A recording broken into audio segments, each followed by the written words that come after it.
அரசர் அக்பருடைய அரசபைக்கு ஒரு அறிஞர் ஒருத்தர் வராரு. அவர் ரொம்ப திமிரு புடிச்சவரு. அவருக்கு என்னன்னா, "உங்க ராஜ்யத்துல தான் மிகப்பெரிய அறிவாளி ஒருத்தன் இருக்கானாம்ல.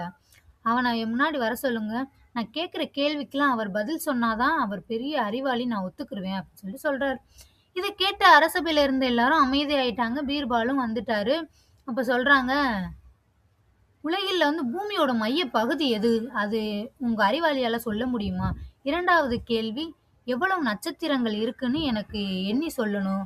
யார் சரியா சொல்றாங்களோ அவங்க தான் சிறந்த புத்திசாலி." அப்படி சொல்லிட்டு அந்த அறிஞர் சொல்றாரு.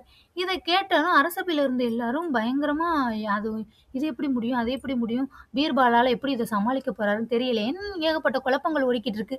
ஆனா பீர்பால் சொல்றாரு, "அரசே என்னால முடியும்னு" சொல்லிட்டு ஒரு கம்பு எடுக்குறாரு. கம்பெடுத்து ஒரு இடத்துல அப்படி கைய வச்சு ஊண்டி நிப்பாட்டுறாரு. "அரசே இதான் பூமியோட மையப்பகுதி.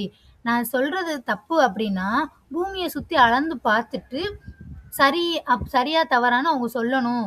அவங்களால நிரூபிக்க முடியுமா?" அப்படின்னு சொல்லிட்டு பீர்பால் சொல்றாரு. அந்த அறிஞரால நிரூபிக்க முடியாதுல்ல. ஏன்னா பூமிய அளக்க முடியாது அவரால. அதனால அவர் மௌனமா இருந்துட்டாரு. 2வது கேள்வி அப்படின்னா, "எத்தன நட்சத்திரங்கள் இருக்கு?" அப்படின்னு. ஒரு செம்பறி ஆட கொண்டுட்டு வந்து நிப்பாட்டிறாங்க. அந்த செம்பறி ஆடோட முடி எவ்வளவு இருக்கோ, அவ்வளவு தான் இந்த நம்ம நாட்டிலுடைய நட்சத்திரங்களுடைய எண்ணிக்கை அப்படின்னு சொல்லிட்டு பீர்பால் சொல்றாரு.